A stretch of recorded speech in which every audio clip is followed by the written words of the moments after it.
ole fasea imanatu ole ausingia ia kusikala le Observa mo la tu fa pe mai sali te tau ona alufua PAPALII tulo le fionga le fonga fitalai sai ai pali di o tau mas pa fa mai o le anga fai mai le ia isikasio nga fa tanoanga ina o mai ai le palo tai le manuia o le a focus ma sanga iane e failana officialoia ai peitai o le ua failana su pola na tangi e tu sai o faina fa to singa ana mula ulu sa mileo to su le Hrpp o me la le sa wer kuskusinga le instead o le fia pe o mele ka ngo fia fa sa ka uno isi kangaka a le ua sa le tustusinga pe foringa mai ua le fia ia PAPALII ile alufua e su ngamula ulu sa milota la so lo gona le nava nga o fanga nga mo mua o ka o editorial board o ka so le board is make up of 2, 3, 4, 5 people e kilo le me ka fai me le ka fai e ka la ia o ke o fora va se kasi ko le board le e ka ka fo lunga fa pe mai e le fe ka wi ka ko ari ko le fa unless nga ka se ka la fa a ka o editorial board le mafuai mele mafuru uma mai ko ina kusinga ya ola a fa pela ola lu ya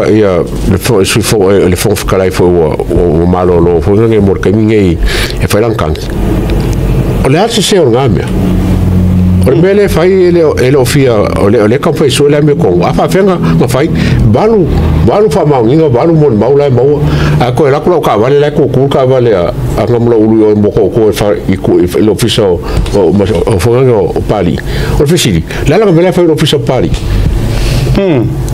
la mele fai ofisa pali ele impela go shakimenga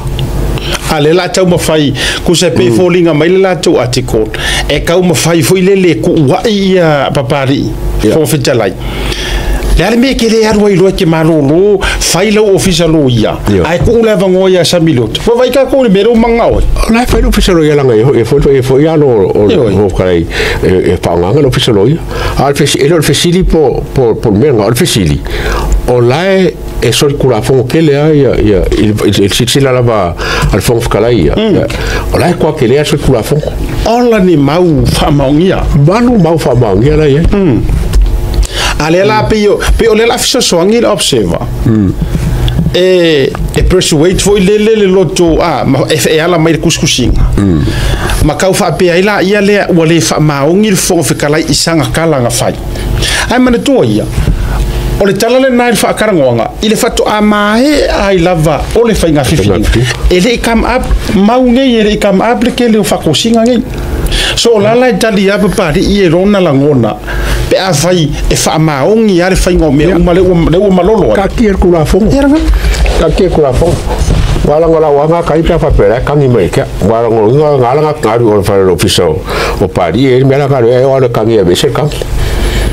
So what do you think of that article in terms of the rule of law and how justice needs to be served and in order for this petition? I think the former speaker has every right to file a petition and stand up for what he feels is right, but I just think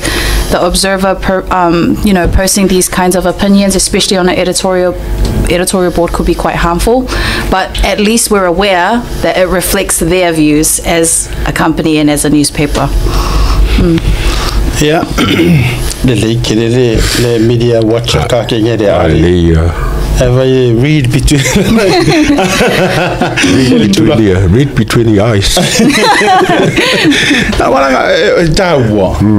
ole tau te vava ai I tu ai ngā whainga mana tua le taua au tato i erum tau bule leanga sa i eili stapuru kalame na tātara noa ai I ngai ka ngaka I e filela au e whaisu mana tua mai now ai o kua o ka por kalame ai o kua ko vaenga lea mana tua le na tātara noa tu ai ngā me fui lele o lo ngau ai eli lo mre ku ngau o riska ngaka ai ngi mau a ngoa ma me uma la whapena ole mea langa ele ai ma se ka ku kulo even ma ua ele se ma fe aule na mea le faitalia o le tangata e alu avele se tangata i le tūlanga a fai foi e umaenga ua whale ia se o wakuara le maka upulenga wae o sune e wha o sune e lua lewa o mai no actually e tonu o le na maua mai mawha matalanga ini mori mau tutulava e fai asi o ngonga o sungei ma o kela longa e kaava vale e iai ngisi e kaava vale ai i sungei mua o le sulea o le sulo na lua o le sule i fasale le anga lua ia mangele se kati ma i le fionga ia vai lua ma le sulo nga kolu pole vaenga le te tau vai e toi o upu foi lai fai mai malanga makere fai ku au o le sui o i fasale le anga rimba e ei foi ni tanga tana tala no mai e tuato ni mau fa mau ni ama ni mau i le sule fai mai o ia fasale le anga rimba la ko ia ini vaenga foi fa pena la to va ia matulanga fa pena e ini fa maunianga oni fainga fa to sina sa ia oni sila vaenga nga mau mai si suenga ai fa tai wa bring up pe hanale mata upule na ia fa fatala ai le ongi kala ia kulo matele o mai mai lunga langa lano vai tunga na tau mai na mai foi page foi ia le toma o la pi ai wongi ngalo ia uku ole fusi sa foku la fai ia asio matu ainga ole vana no publicly fai lord vanga le asio matu ainga nei fusi e kele langa ia usokanga ia kako o matu atele a ma mea le tutupu mai fo ia mese fo ele nga tele o matu ainga iva ole au fono ti e voi se ko fingere ngari ngai fonki o makoswa fanga fonki mai iva matongisia ona matu ainga na so ole ala e kala ngua mai ya kanga kai me ko kupu ole ala na le no mo lo fa tala na fa pe mai ole o tau tango le a maro si por maro si anga fa le nu o tau apai o talane na mai e tau apai o iva ia ina ia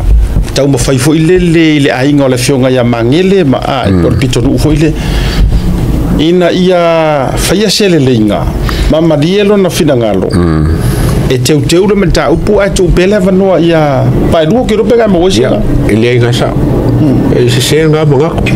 langa ka ke le ka foi se ile la mi ko ma le kula mal fast o sa linga la mi ko o le rule of law le la wo kulanga ia wa le kolu ia so le fast